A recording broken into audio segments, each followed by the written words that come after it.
Bonjour et bienvenue à tous pour suivre avec nous ce journal de 15 heures dont tels sont les faits saillants de l'actualité. Dans l'actualité nationale, il y a ce partenariat stratégique tripartite signé entre Djibouti Telecom, Ethio Telecom et Sudatel.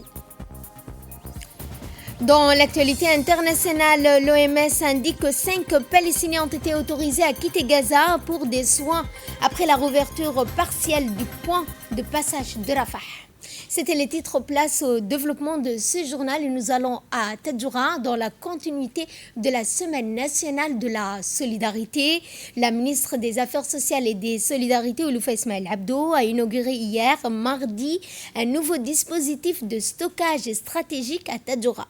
Ce déploiement intervient seulement 24 heures après une étape similaire à Obok, confirmant la volonté gouvernementale de renforcer la résilience des régions du Nord.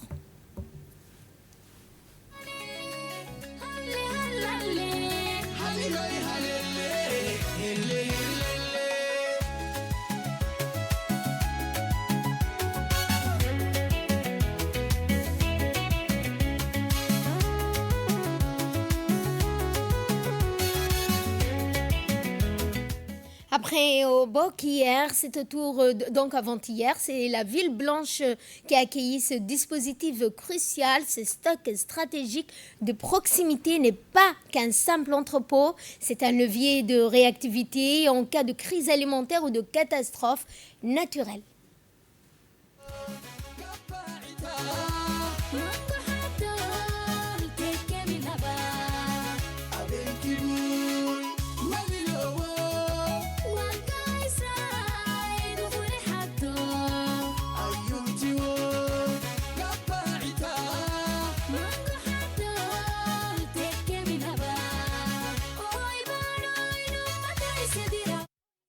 La ministre des Affaires sociales et des Solidarités, Olouf Ismaël Abdo, a été accueillie chaleureusement par les responsables de la région, dont le préfet, le président du conseil régional et OCAL de la région. Un accueil chaleureux lors de cette inauguration. L'inauguration de ce dispositif s'inscrit dans le cadre intense de la Semaine nationale de la solidarité. Ce rendez-vous annuel vise à réduire les fractures territoriales. Ainsi, le ministère réaffirme son engagement pour une équité sociale où la distance géographique ne doit plus être un frein à l'aide humanitaire. Le fait que ces deux inaugurations se suivent de près n'est pas un hasard. Le nord de Djibouti, souvent exposé au choc climatique, est désormais mieux équipé. Les autorités locales et les chefs coutumiers présents ont salué une mesure qui redonne de la sérénité aux populations rurales.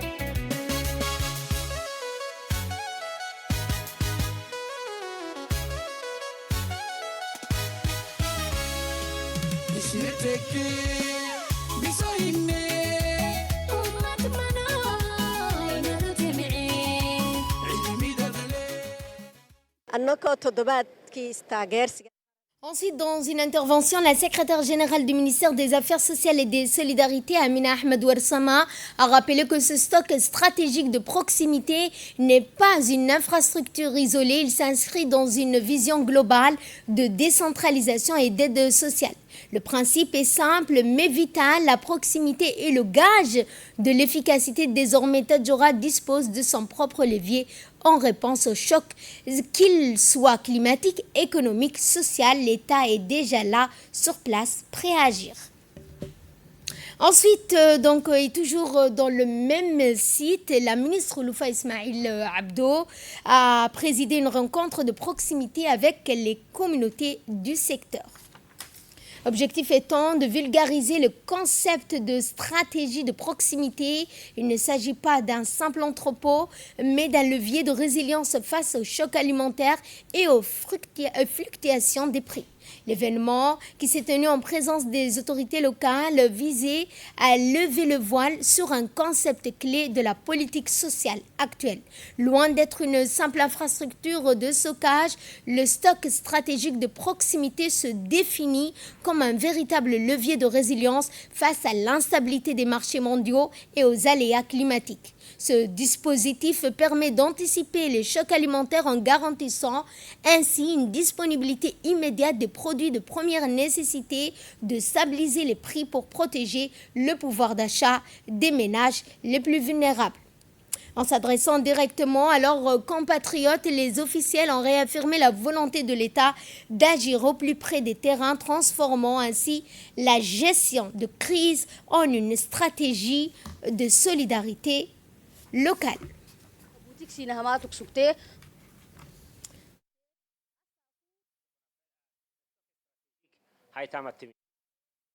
Ensuite, c'est dans une atmosphère de liesse que la cérémonie de distinction en l'honneur des femmes du groupe d'entraide de GEA par Infinité a marqué un tournant décisif pour l'intégration économique régionale.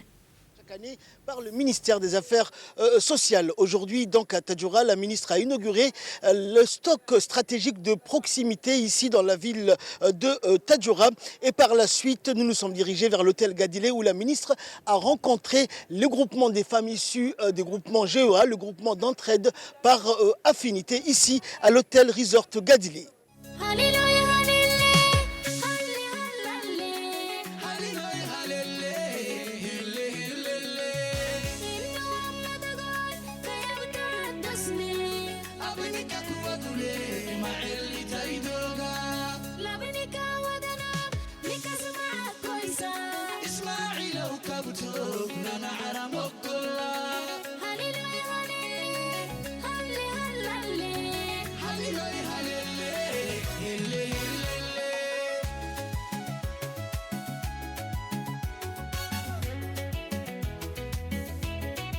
La ville blanche a vibré à nouveau au rythme de l'audace et de l'émancipation.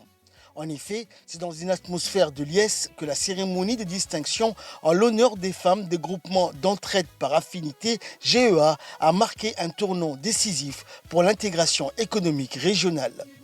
Cet événement, point d'orgue de la Semaine nationale de solidarité dans la ville blanche, orchestrée avec brio par le ministère des Affaires sociales et des solidarités, ne s'est pas contenté de célébrer des chiffres. Il a mis en lumière des visages, des parcours et une volonté de faire.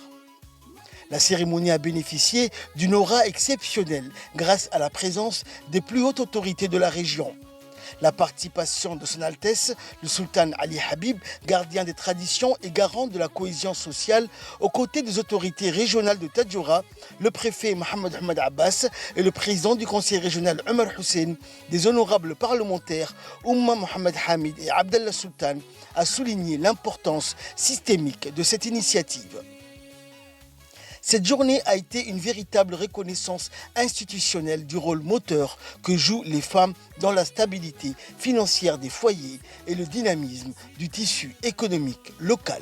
Le choix du Gadilé Resort Hotel comme écrin pour cette rencontre témoigne de la volonté de donner à l'entrepreneuriat féminin ses lettres de noblesse.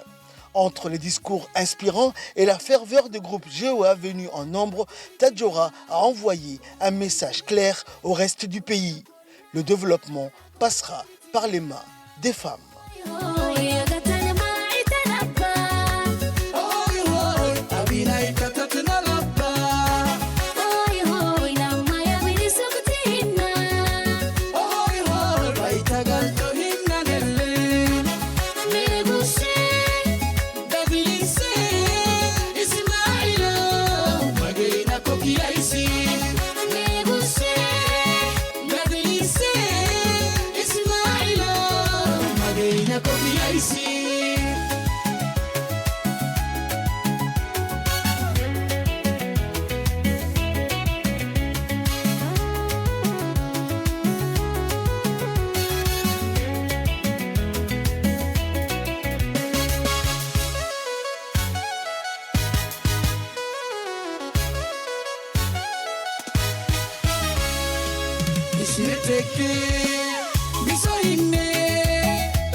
Comme vous avez pu le suivre, la ministre et les responsables de la DDS ont fortement apprécié les avancées et l'évolution donc des femmes de Tadjoura dans le cadre du programme GEOA, le groupement d'entraide par affinité. Une seule doléance donc a été transmise à la ministre et à sa délégation. De nombreux autres programmes et projets concernant l'émancipation et l'autonomisation de la femme de la Ville Blanche.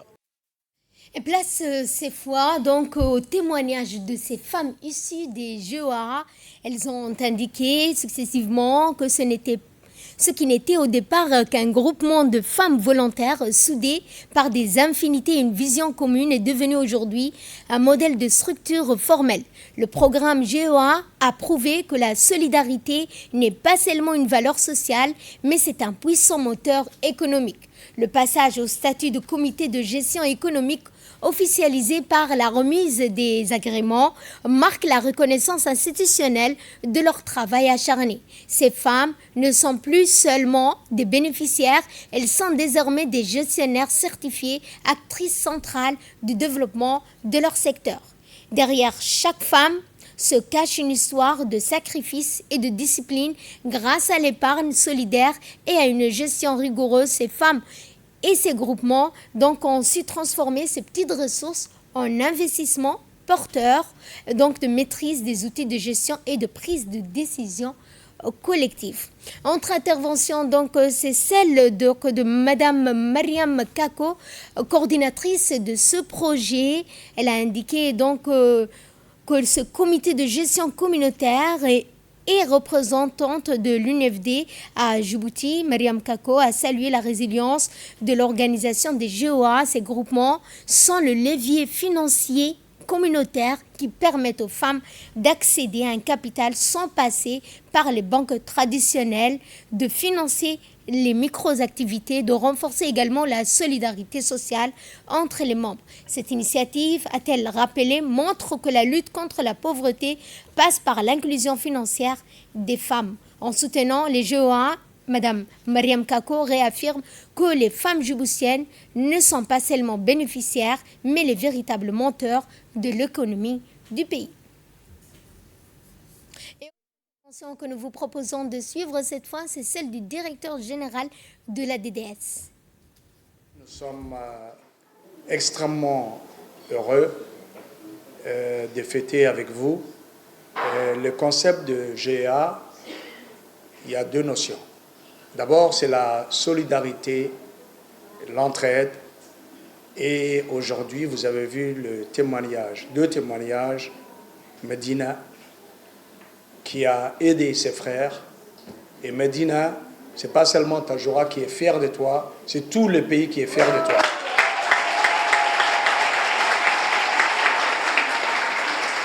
J'avais vu le témoignage de deux autres femmes, Zahra et sa sœur. C'est ce que nous souhaitons. Ce type de solidarité, c'est ce que nous souhaitons. Vous avez vu des jeunes filles qui ont commencé très bas et aujourd'hui qui ont des très grands magasins Et on est vraiment très très fiers de notre sœur qui est là-bas, de toutes ces femmes.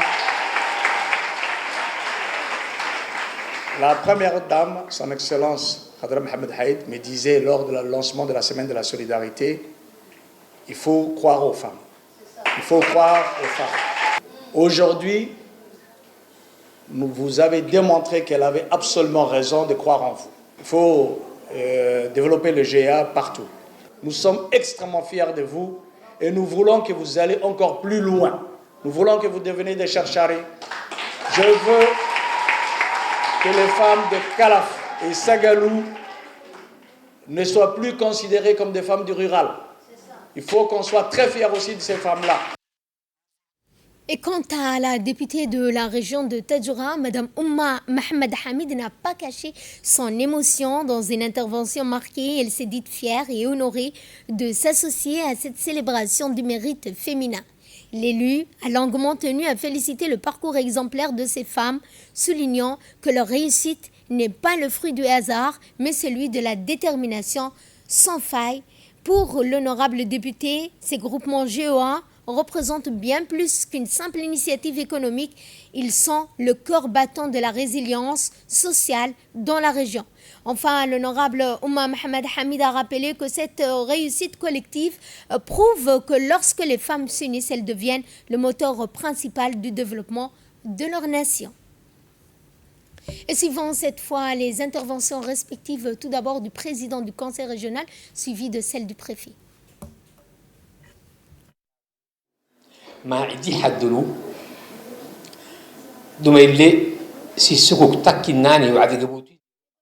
président du conseil régional a indiqué qu'il sait donc s'il y a un soutien sans faille, c'est bien celui du président du conseil régional, M. Omar Hussein, admirateur déclaré du programme GEA. Il a profité lors de cette intervention pour rappeler qu'il a cru en cette initiative dès son lancement. Plus que des mots, son appui s'est traduit par des actes concrets, la mise à disposition d'un local au sein du même conseil régional, offrant à ces femmes un cadre de travail digne et central, un accompagnement de proximité, un travail de terrain quotidien aux côtés des groupements pour lever les obstacles logistiques et administratifs. Le président du conseil régional a profité de cette occasion pour promettre un soutien plein et entier pour la nouvelle année, garantissant ainsi la pérennité de leur projet. Grâce à leur discipline en matière d'épargne et de solidarité exemplaire, ces femmes, a-t-il indiqué, ne sont plus de simples participantes, mais des gestionnaires reconnus et agréés.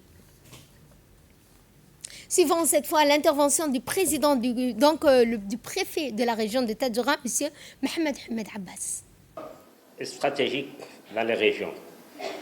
C'est un acte concret de solidarité envers nos populations les plus vulnérables. Ce stock permettra de répondre aux besoins urgents et de renforcer la résilience de notre communauté. C'est une grande avancée significatif pour rapprocher les services essentiels des communautés les plus éloignées. Je dis bien les services essentiels.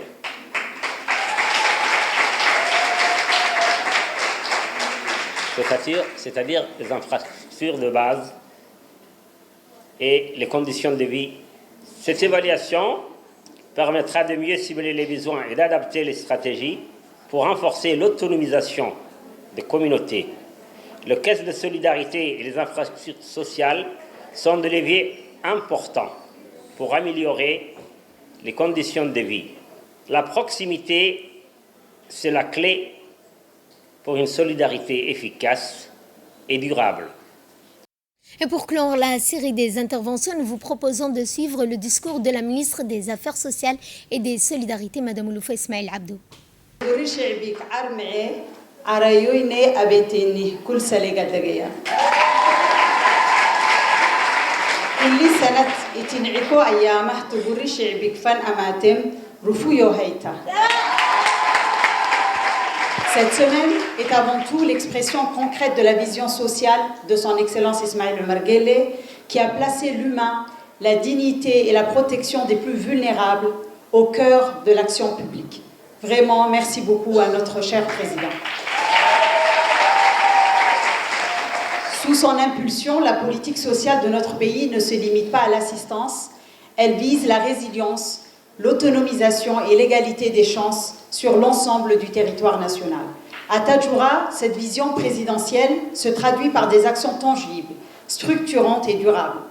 L'inauguration de ce matin du stock stratégique des ministères des Affaires sociales et des Solidarités, celui de Tadjoura, constitue une avancée majeure dans la lutte contre l'insécurité alimentaire. Ce stock de proximité renforcera notre capacité de réponse, garantira une solidarité efficace, organisée et équitable au bénéfice des populations les plus vulnérables de toute la région de Tadjoura, bi'iznillahi ta'ala. Mais la solidarité que nous portons est aussi une solidarité qui autonomise.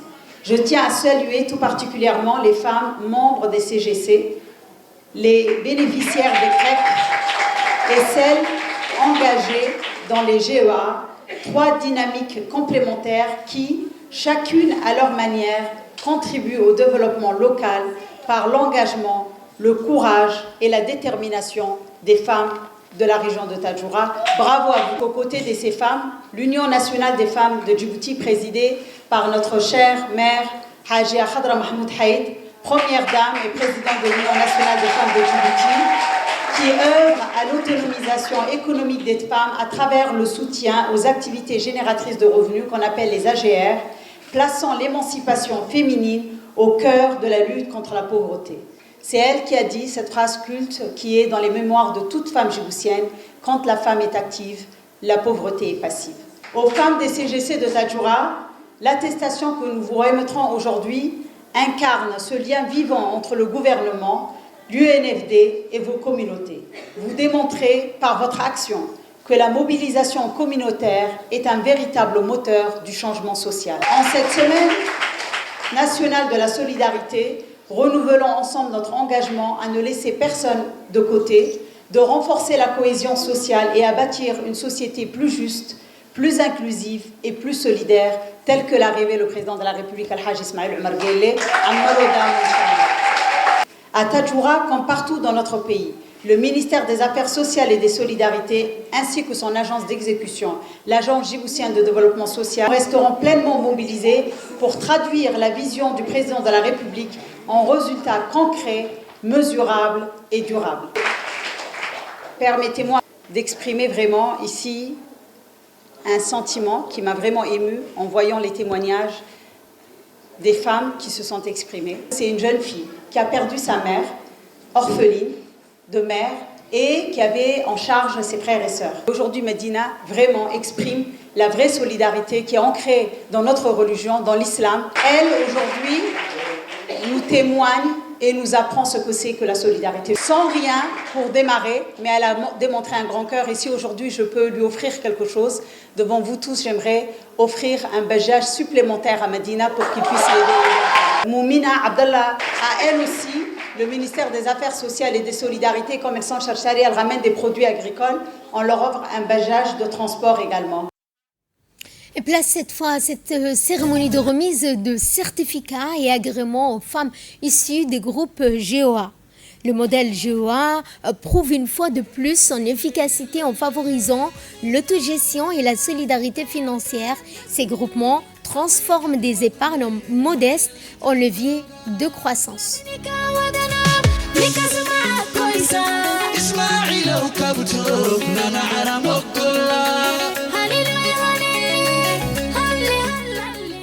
À l'issue donc de cette importante rencontre, la ministre des Affaires sociales et des Solidarités ainsi que les autorités de Tadjoura ont remis des certificats honorifiques aux femmes et groupes GEA ainsi que des agréments au comité de gestion communautaire et les CGC de Tadjoura. Ces femmes ne sont plus seulement actrices sociales, elles deviennent des opératrices économiques incontournables.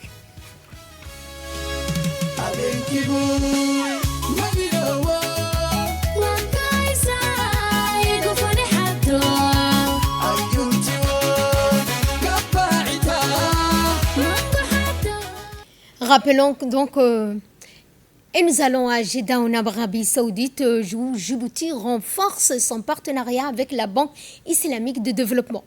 Une délégation djiboutienne dirigée par le ministre de l'économie et des finances Ilyas Moussa Douale a rencontré le président de la Banque islamique de développement, la BAD, à Jeddah. Cette rencontre a été marquée par la signature d'un accord pour la création d'un centre d'oncologie à Djibouti, un projet essentiel pour l'amélioration de la santé publique dans le pays. Le ministre a exprimé tout d'abord sa gratitude envers la BID pour son soutien, soulignant que l'hôpital Shifa est désormais opérationnel et représente un modèle de réussite à reproduire. Je vous le disais donc dans les titres, Djibouti a accueilli donc en ce 4 février 2026 à Aïla la signature d'un accord stratégique tripartite entre Djibouti Telecom, Ethio Telecom et Sudatel. Et ce, dans le cadre du Horizon Fiber Initiative. Cette signature a marqué une étape majeure dans le renforcement de la connectivité numérique régionale à travers le déploiement d'une infrastructure de fibre optique transfrontalière multiterabit. L'accord permettra l'établissement d'un corridor terrestre à haute capacité reliant les stations d'atterrissement des câbles sous-marins internationaux de Djibouti via l'Éthiopie jusqu'aux stations d'atterrissement au Soudan, formant ainsi l'Africa to Africa Connectivity Corridor. Cette interconnexion contribuera donc et continuera donc une route régionale résiliente et évolutive reliant l'Afrique de l'Est aux réseaux internationaux. Ce partenariat stratégique vise le renforcement de la capacité de bande passante internationale, l'amélioration de la résilience des réseaux, ainsi que la réponse à la demande croissante de données, des services numériques, du cloud et de connectivité transfrontalière dans la région. Et prenons la parole à cette occasion. Eh bien, le directeur de l'Ethio Telecom et de Sudatel ont pris la parole lors de cette cérémonie. Les directeurs généraux des opérateurs d'Ethio Telecom Sudatel ont souligné que l'Horizon Project reflétait un engagement commun en faveur de la cohésion régionale, de la transformation numérique, de la mise en place d'une dorsale de télécommunications robuste capable de soutenir la croissance économique et de favoriser l'inclusion numérique dans la région. Chacun à leur tour ont rappelé que ce contrat couronné un processus entamé en 2024, débuté par la signature d'un protocole d'accord à Addis Abeba le 4 décembre de la même année et qu'il était le fruit d'une planification, d'une collaboration technique approfondie entre équipes des trois opérateurs. Quant au directeur général de Djibouti Telecom, il a souligné pour sa part que cette initiative est le résultat de 2 années de travail coordonné. Cette cérémonie, qui fera date dans l'histoire des infrastructures numériques de notre région, marque une étape importante de l'intégration numérique régionale. En effet, cette cérémonie jette les bases d'un partenariat stratégique entre les 3 opérateurs, fondé sur la confiance, la vision partagée et l'engagement pour l'avenir numérique de notre continent. Mesdames et messieurs, d'une longueur totale de 2800 km, les câbles terrestres à fibre optique Horizon connectera Djibouti à l'Éthiopie et au Soudan. Il sera également interconnecté aux câbles sous-marins internationaux qui atterrissent à Djibouti et aux câbles sous-marins existants entre Port-Soudan et Jeddah en Arabie Saoudite. Il permettra de renforcer la connectivité numérique régionale, d'améliorer la résilience de nos infrastructures, de réduire la latence et surtout de soutenir l'économie numérique et la transformation digitale dans nos pays respectifs. Le projet Horizon ouvre un nouveau chapitre dans le développement et l'intégration des infrastructures des télécommunications dans notre région, dans un objectif commun des progrès et des prospérités partagées.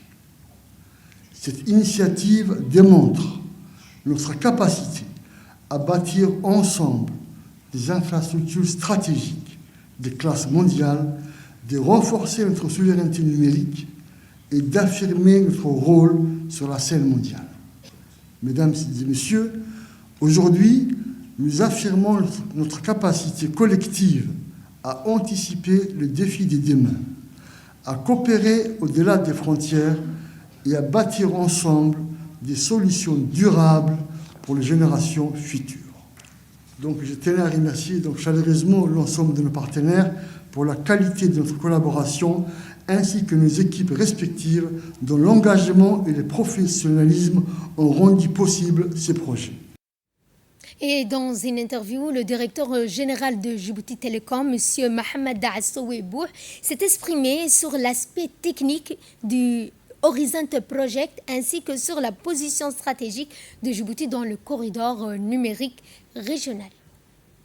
Ce matin, nous avons donc signé le contrat relatif au projet Horizon, qui est donc une fibre optique terrestre qui part de Djibouti, qui va traverser l'Éthiopie et pour aller au Soudan jusqu'au même port Soudan. Cette fibre terrestre sera interconnectée aussi donc, aux câbles sous-marins qui sont à Djibouti et également qui connecte, donc qui relie les ports Soudan au Soudan jusqu'à Jeddah en Arabie Saoudite.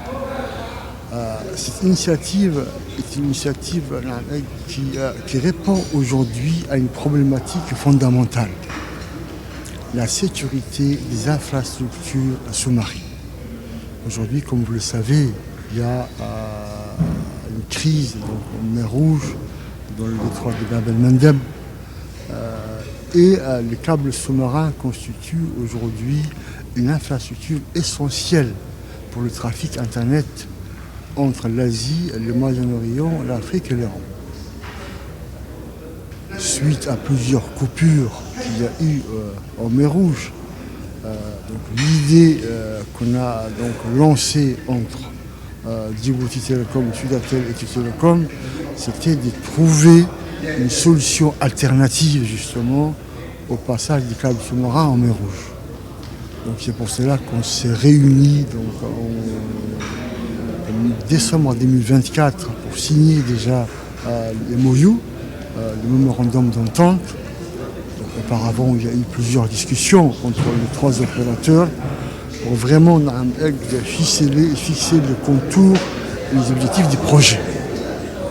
Aujourd'hui, nous avons finalisé. Il y a eu des discussions qui ont quand même duré pratiquement plus d'1 an pour essayer justement de bien calibrer les aspects techniques, l'aspect commercialisation de ces câbles, le revenu cher entre les différents opérateurs, les investissements qui seront consentis par chacun des opérateurs sur la partie qui les concerne. Donc, alhamdoulilah, aujourd'hui, nous sommes arrivés à une entente. Nous avons donc signé aujourd'hui le contrat relatif à ces projets. Les équipes vont se mettre au travail. Et nous allons parler d'une première, le tour donc de Djibouti à vélo. Le lancement de la première édition s'est fait dans la région de Dikil sous la houlette du ministre de l'Éducation nationale de la formation professionnelle, Moustapha Mohamed Mahamoud. L'association pour la promotion de l'éducation physique et sportive, l'APEPS, a lancé la première édition du tour de Djibouti à vélo ce mercredi 4 février dans la ville de Dikil. Le ministre de l'Environnement et du Développement durable, Mohamed Abdelkader Moussa, les députés, les autorités locales ont rehaussé de leur présence cet événement historique qui a vu la participation de plus de 100 cyclistes dont la moitié étaient des lycéens issus des 5 régions et de la capitale, l'autre moitié des militaires des forces armées djiboutiennes, de la garde-côte, de la garde républicaine, de la police, de la gendarmerie nationale, des forces françaises stationnées à Djibouti. Le Tour de Djibouti à vélo est une réplique miniature du Tour de France et vise une série d'objectifs à la fois sportifs, pédagogiques, mais aussi touristiques et environnementaux. À l'occasion de promouvoir le sport à vélo auprès des jeunes lycéens du pays, des hommes sous les drapeaux djiboutiens et étrangers, c'est aussi le moyen de découvrir l'arrière-pays puisqu'il se déroule sur l'ensemble du territoire djiboutien.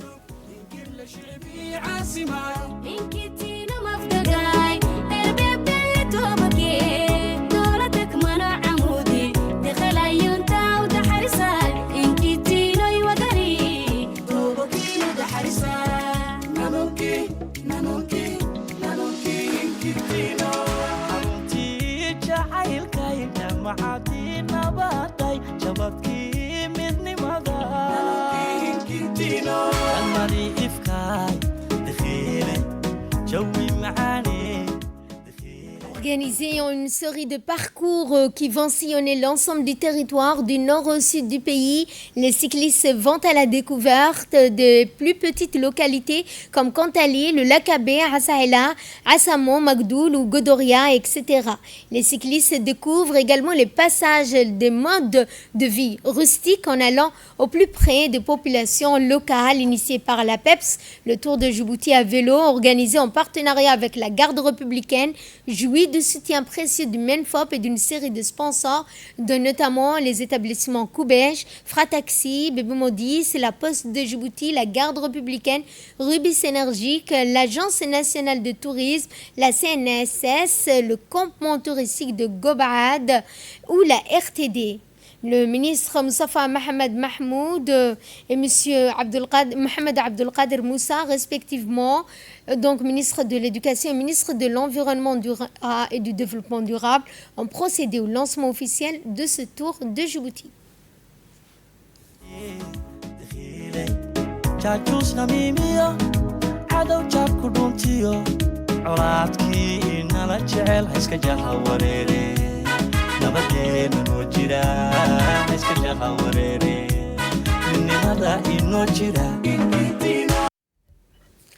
Et de là, nous passons à l'actualité internationale. L'OMS a indiqué que 5 Palestiniens ont été autorisés à quitter Gaza pour des soins médicaux après la réouverture partielle du point de passage de Rafah selon l'OMS. Ce nombre reste largement insuffisant face à l'ampleur des besoins sanitaires dans les territoires palestiniens où le système de santé est gravement affecté. L'organisation précise que 18 000 personnes dans la bande de Gaza ont actuellement besoin de services médicaux spécialisés qui ne sont pas disponibles sur place. Toutefois, sa réouverture partielle n'a permis qu'à un mouvement très limité, restreignant ainsi l'accès des patients à des soins vitaux. Et c'est sur ce point que ce journal touche à sa fin. Merci à vous de nous avoir suivis. Très bon après-midi à toutes et à tous.